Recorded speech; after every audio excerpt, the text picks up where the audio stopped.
I'd like to welcome everyone to our virtual panel this afternoon about navigating the new workplace.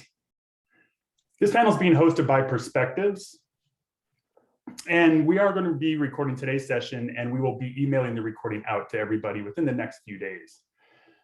Before we jump into what I'm sure is going to be a lively and engaging conversation, though, I would like to introduce my fellow panelists here, starting off with our guest of honor, Todd Malone. Todd? Good afternoon. Welcome, everybody. Hi, folks. My name is Todd Malone. I am the Senior Associate Director of Admission and current Interim Dean of Admission at Loyola University Chicago's Office of Undergraduate Admission. I've been at Loyola for 26 years. And we have been working with Perspectives on some executive coaching and then a couple different charters, which we're going to talk a little bit about later. Thanks, Todd. Jenna? Hi, I'm Jenna Hendricks. I'm the Director of Consulting Operations at Perspectives. But for today, more importantly, I facilitate a team at Loyola to bring a flex scheduling policy team.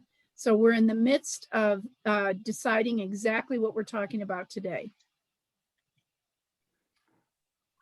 Thanks, Jenna. My name is Jonathan Eisler. I am the Vice President of Organizational Consulting and Business Development here at Perspectives. A couple quick housekeeping things. As I said, this is being recorded. We want to keep this interactive. We don't have a lot of time together this afternoon, but we'd encourage you to submit some questions that you have using the little Q&A feature down here at the bottom of your screen. If appropriate and if available, we'll try to just answer them in real time. Again, this is a discussion, less of a presentation.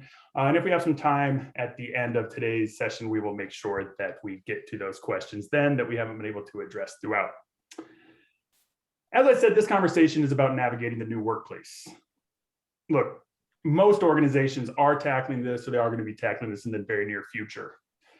Maybe you've seen how Alphabet or Google, they've sort of gotten some bad press lately with how they've been going through this. And then you look at JP Morgan Chase on the opposite end of the continuum with how Facebook is looking to tackle this new workplace. And in full transparency, there isn't a one size fits all. So even here at Perspective, these are conversations that are ongoing as well. So I'm excited to have this conversation as we explore learnings from these last 12, 18, 16 months to see how we can actually take these learnings forward to create an even new, better workplace.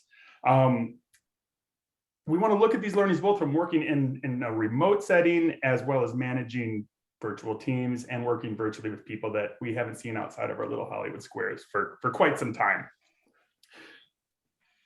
In one of our earlier conversations, we were planning for this, Todd mentioned he isn't thinking about this as getting back to normal, but it's more about transitioning to a new, better version of work. That really resonated with me. And I really appreciate that framing. I think we'll use that for the time that we have here today. So let's start talking about, at the individual level, about employees. Perspectives and employee assistance provider, or I should say, as an employee assistance provider, we saw how the pandemic highlighted the conversation around mental health. Obviously, this is a tragic way for this very important conversation to come to the forefront, but we do hope that this conversation continues and mental health continues getting the attention that it deserves, especially as employers as we return to that new, better workplace. So while mental health has come up to the forefront, it is still a sensitive topic, right? The stigma is slightly less than it was a couple of years ago, but it is still here and it still does exist. So I want to start off with a question to you, Todd.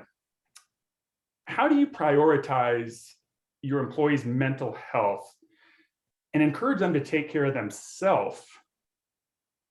And how did the pandemic overall impact your approach, or did it impact your approach as it relates to highlighting the need for employees to take care of their own mental health? Yeah, I really appreciate the question and was really excited to participate in this because mental health is something that both I take really seriously personally, and Loyola in general takes it pretty seriously. So when I say I take it seriously, it's actually part of our training manual for our new employees. I am on in the first week, and it says meeting with Todd about mental health resources. So I literally walk them through both what are their opportunities for mental health are, what their options are, how they can utilize that, how many sessions they get through their insurance, what their copay. For a lot of new staff, especially if they're just graduates, recent college grads, they've maybe never gone through any of these processes before. So I try to walk them through those kind of step by step. I certainly also am very comfortable talking about my own personal mental health journey. And I think that tends to put everyone at ease a little bit and make them feel a little bit better. One of the things I always say is we need to treat mental health differently. And Jonathan just mentioned kind of the stigma that's attached to that. If we just remove the word mental and said physical health, no one would ever blink. But when you say mental health, then like lots of people's brains go to a different place. So we try really hard to normalize the concept of taking care of your mental health is equally as important as taking care of your physical health. Like literally the word health is in this description. So I explain to them in a very detailed fashion that mental health is also sick time. So getting away from the office, taking a break, unplugging, those are all things that you can use your generous amount of sick time at Loyola to address how you're feeling and how you're pursuing your own personal health. And that was certainly impacted by the pandemic in a really surprising way, I think, for a lot of them. For folks who have never worked at home, we're an office of pretty competitive, aggressive folks. So they have a hard time putting work away as it is. So now when their work lived at their home, that's certainly exacerbated some of their issues of just being a little too focused on work. So it certainly changed the way that I handled that. I emailed every staff member at the end of every pay period exactly how much vacation time they had and exactly how much sick time they had, and encouraged them to start taking some of that time to make sure that they were taking care of themselves. So I think I answered your question, but again, it's a very important thing for us. And I think we do an excellent job of making everybody feel like this is something that is normalized in our workspace in a very specific way. Talk about destigmatizing it. Did I hear you right that this is a part of the first week of onboarding? Yep. The first week that we have staff on, my name is on their training schedule and we literally put it in the training schedule, mental health discussion. It is time for us to start treating people like people and not workers like workers. So it's something that we take really seriously. I love it. And something else that really resonated that I heard you say is about leading by example, right? Being open, being candid about us as leaders, as managers, our own struggles and what we're doing as well. And I should also be cautious. So I don't mean struggle. It's not just negative, right? It also is a proactive. It's like going for your checkup. So too, right? I love the fact that this is under, as you said, health.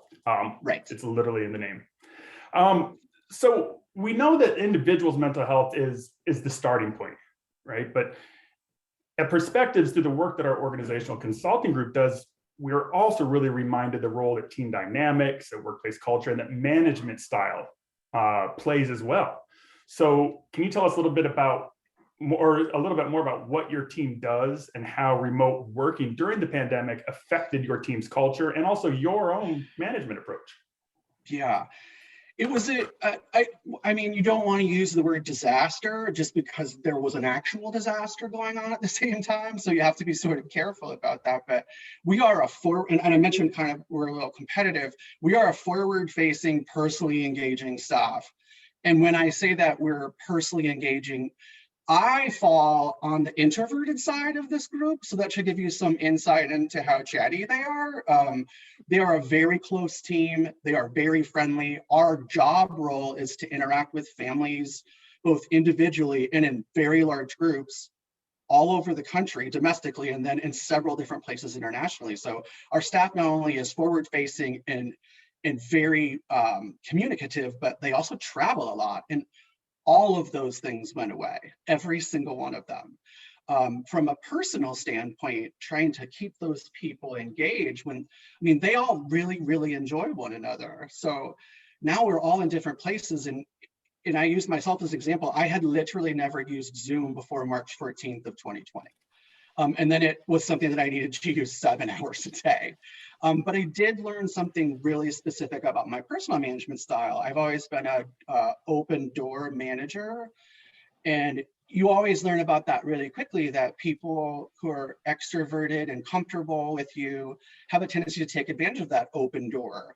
People who are not, I had to make a point of always going to walk to their office to say hi to them. And I always made a plan to do that a couple times a week. Now I had to plan all of those things on Zoom.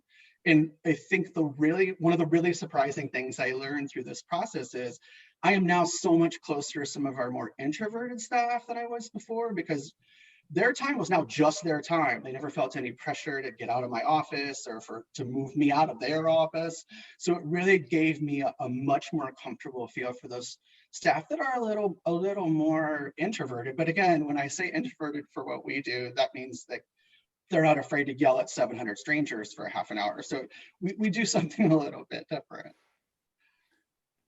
Yeah, I even think back to earlier on for me personally, the whole open door policy approach that you talk about, that's something that really resonated with me and that I take pride in. But I felt myself struggling too with the intentionality needed behind having these conversations with, as you said, those that might be a little more introverted. It's because I wasn't just bumping into them on the way to get another cup of coffee or maybe going out to lunch or things like that. So I really appreciate that. And the fact that you said that you feel even closer now to those than before. I'm excited to hear really what we're doing with this going forward as well. So how did your team feel about working from home? And so up front, or I should say initially, and then how are they feeling about coming back? And then thirdly, how are you thinking about hybrid work going forward? Right. So initially, I think that they were all incredibly horrified. Again, when you have a staff that is so communicative, so close, we spend a lot of time joking and being friendly with each other. There's a lot of water cooler time for them to talk with each other, and that's kind of planned into our day.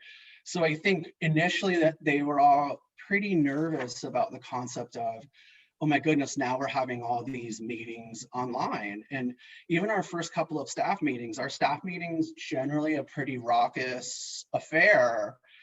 To start the first one and turn on my camera and just have 24 faces looking at me quietly with their microphones off was it was like a cold bucket of water to the face, because I'm used to walking into a room with 20 people yelling at the same time or talking at the same time. So that adjustment to them moving home and being alone more and needing to physically reach out to people, it takes that informal communications away, and it all had to become formalized. So I think that they all saw that coming a little bit before it ever actually happened. Over the summer, I think a lot of them certainly they transitioned a little bit more smoothly, and were a little bit more ready for it starting the second cycle. They were getting used to some of the benefits, and I got to see some of that happen, just joining chats with 3 or 4 of them. So I did things where I tried to reach out to everybody individually, but then also tried to grab a couple groups of people that may not always chat together and invite them to like a small group meeting where we just kind of all talk. And it was nice to hear them address some of the benefits of working from home, not just the lack of commute, I live in Chicago, so it's a mess, but I can do my laundry during the day. I can make a grilled cheese sandwich. It's one of my staff members' loudest complaints is she said, the hot sandwiches, I'm really gonna miss those going forward if we're back in the office. So they started to see, I think, some of those smaller benefits. I think from a professional standpoint or from an organizational standpoint, one of the things we realized is how efficient the staff were at home. They certainly recognized it themselves as well, but we recognized, holy macaroni, I mean, we had a record-breaking year at Loyola. We increased our applications by 30%, and this is the largest freshman class in history. And we ran ahead on every single metric from September until today. And I checked today's metrics before I got on. So we have been running far ahead for the entire year. So I think staff felt that kind of nimbleness grow. They got a little faster, they got a little leaner. But I think certainly the administration noticed that we were getting things done substantially faster than we had in the past. So when we started to address the concept of it's time to think about going back to the office full time, what does that look like for the folks you work with? I think we hate to ever, I should have clarified this earlier, staff are not a monolith, despite the fact that I addressed them all being pretty outgoing on the scope of outgoing, and if you're judging on a scale, they're all very different. So I think a few of them felt a lot more comfortable being at home, and going forward still feel comfortable being at home. I have a few that literally would be in the office under assumed names if possible, 7 days a week. Some of them, even if we go to a hybrid model full time, I think we will still see them 5 days a week, 365 days a year.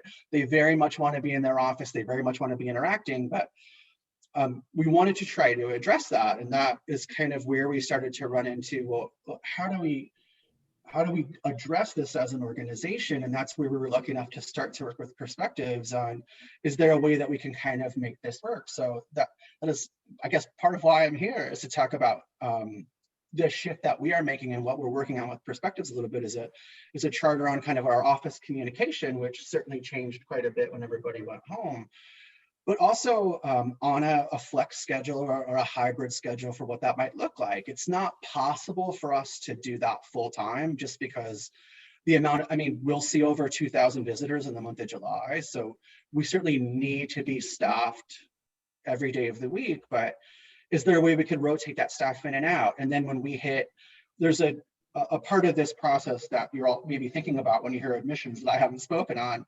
Yes, there is a 4-month period of time where I spend 10 hours a day reading applications that include essays about sports and community service constantly. We certainly don't all need to be sitting in our offices to do that, and we do that a lot faster when we're at home. So certainly I think once that part of the year comes up, having even the bulk of staff at home is going to be something that we can do. So clearly with the problems I presented, we needed a little bit of help, and that's where Perspectives have stepped in to kind of guide us through that a little bit. I really like what you said there too, Todd, about it's personal too. It can't even just be by position or by department or by job function, but it's also personal. So I want to turn over to Jenna now to talk a little bit about the process for determining how a flex model or a hybrid model might work. So working with Loyola, one of the things that we're doing is you want to bring a design or data. Yeah, they had to turn on a dime to be able to respond to working at home, but coming back, it can be a thoughtful process. And that's what the team is going through right now. So one of the things, as Todd mentioned, this is about understanding individuals and how individuals fit in. So Jonathan, if you could show that slide. The first thing in terms of like designing a hybrid work analysis and coming back in a thoughtful way is first understand that you have to collaborate with the stakeholders. So the people that are being impacted by the hybrid work design, talking to them. So as Todd said, there's some that want to be located at the office. Maybe they've got really bad internet, or their kids are little and too much of a distraction. And then there's others that would much prefer to stay home. So you want to understand their situation, and then go through a data-driven method of identifying what are the tasks that need to be done. And as Todd mentioned, when you're face-to-face with students and their parents, yeah, you need to be in there physically. But reading an application, you can do that from anywhere. So have a method of understanding what are the tasks and the roles. And then going back to the employees, and don't assume one role. There could be several people with the same role, that they all want to handle things the same. They don't. So you really need to understand that. And then, again, making it about the new, better, and the future. So Jonathan, if you'd go to the next slide. Here's one way of trying to put people, like, analyze what you're doing, is think about their tasks or roles in two axes. The timing, do they need to be constrained, as in we have to be working 9 to 5 or synchronous with each other? Or on the other end of it, can we be unconstrained and asynchronous? And when you're dealing with students from around the whole world, And at the Rome location, they're on a different time zone. So it's of benefit in responsiveness to some of the students and families that some people are willing to work a different set of hours and not just 9 to 5 Central Time. They really consider the whole world. So that's one axis to consider. The other axis is, do you need to be co-located, like physically connected to each other? There's a dynamic that needs to occur versus unconstrained. You can work from anywhere. So in a sense, and if you could go to the next slide, Jonathan. You go through a process of understanding what are the key jobs and tasks, what is that role, who's actually doing that role? Is it a team or an individual? Team generally might need to be co-located. What is the performance driver? And as Todd mentioned, they've been, 30% more productive working from home. Well, that wasn't magic. These people figured out what were their performance drivers and how did they need to coordinate, cooperate, be responsive, be focused, and that performance driver actually then helps lead into what quadrant that these people, the roles need to be placed into. So from that standpoint, again, you could definitely figure out where the role goes, but the bottom line is you still have to go back to the people and say, what would you prefer? Because you want to go back to this new better. And one thing I would say, Todd, from talking to your people that are remote workers already, which you only had a small percentage, they feel so much more part of the team now. So again, this is just one methodology of going at it with both conversation and data to make sure that you design and don't just have to knee-jerk react like they had to before. I really like that intentionality that you're describing, Jenna, and that deeper dive in that that method and that model for drilling it down even at that individual level. Real quick, I want to just invite anybody in the last few minutes that we have to submit any last questions. We already have a great question that's come in as well for the Q&A. But Todd, is there anything that you would like to share in response to the work that Jenna just outlined that she's been working on with you and your team? She really nailed a piece that I completely forgot, and I've been supervising those people for 21 years, so I feel really bad.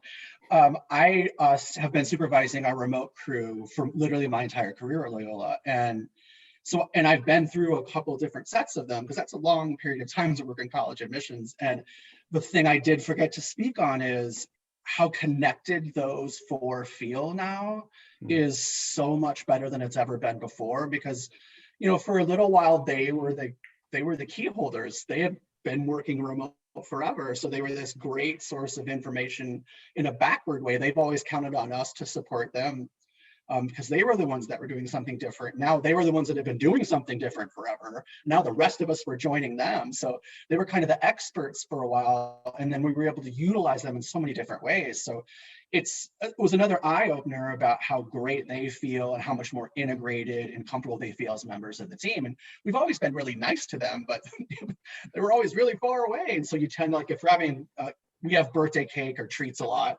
and it's always like they missed out on all of those little informal cakes or scones. And so when we were doing this all, we organized these things virtually this year. So like we still did birthdays. We would just have cakes delivered to the person's house, and then we would all eat a snack or a treat on Zoom. So they got to be part of it a little bit more than they had in the past. So don't tell them, when you see them next, that I forgot to include them.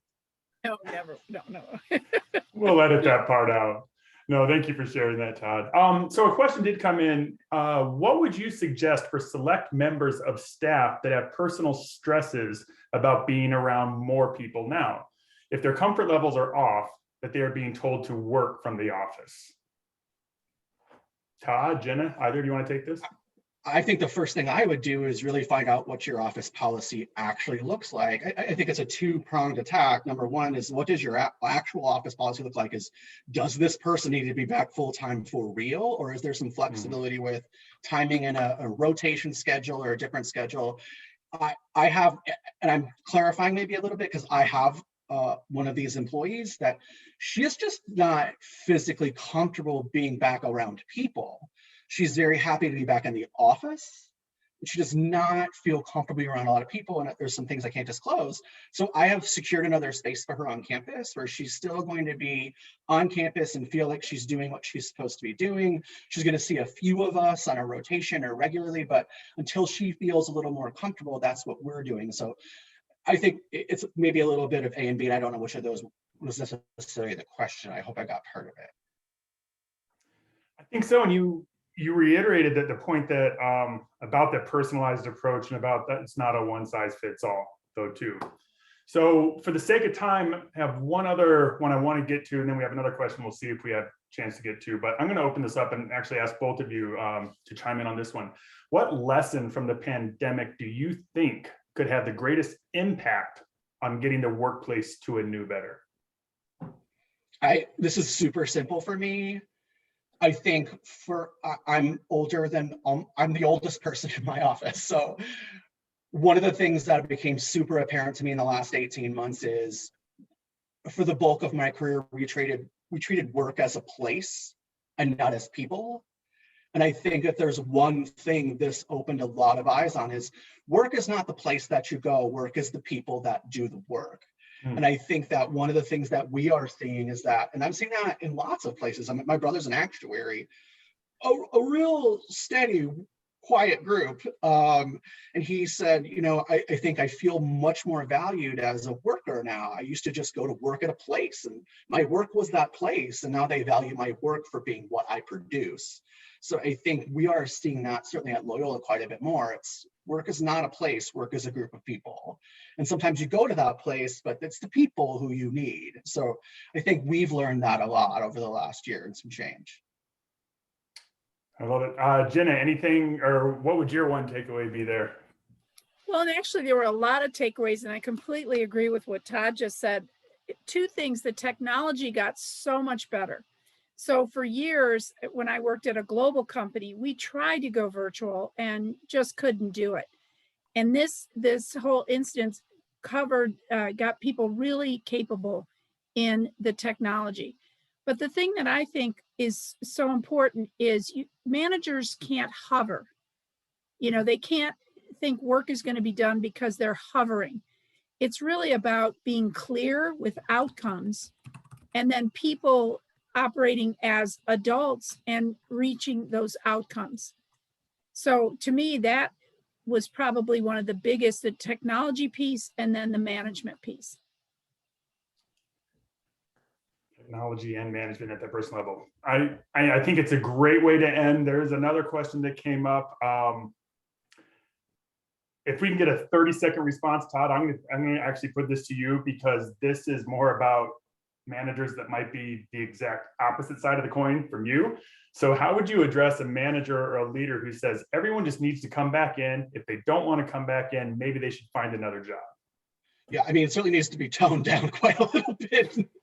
I'll be doing some soul searching about if that's a place I wanted to work in general. But I think anytime you can provide statistical data, it's really, really useful. And that was the thing that was very easy for me to show to every single person that wanted to see it, is this is exactly how productive we were when we worked from home. These are exactly the benchmarks that we reached and how quickly we reached them when we worked from home. And it worked surprisingly well. I wouldn't say you necessarily need to go around that person, but it might be worth sometimes sharing that data in a much more widespread group to see maybe what human resources thinks of that type of finding. But that's something maybe specific to where you work. But I think anytime you can draw some statistics, it's kind of useful. Fair, and there's no shortage of statistics out there. I know there's a recent study by Stanford of over 16 or so thousand workers over 9 months, and found that working from home actually increased productivity by 13%, right? There's lots of reasons behind that as well too. But yes, make it objective, bring in that data. Definitely a great recommendation. I also liked your comment though, Todd, about what is this saying about the culture as well. That's another piece then too, right? So we're out of time. I want to thank you, Todd and Jenna, for joining this conversation today. It's really important. And I want to thank our attendees for taking some time out of your afternoon. As I mentioned at the beginning, we will send out a recording to this webinar. Keep an eye out for that email. And in that email, you will also have my contact information. I would encourage you, if you're interested in having a conversation to see if and how Perspectives might be able to help you tackle this monumental challenge of creating an engaging, inclusive, fun workplace going forward and whatever this new model may look like, I would welcome a conversation. So I just encourage you to reach out when you have my contact information there in the email that will be coming out. So thank you all, be well, stay connected, and have fun. See you later.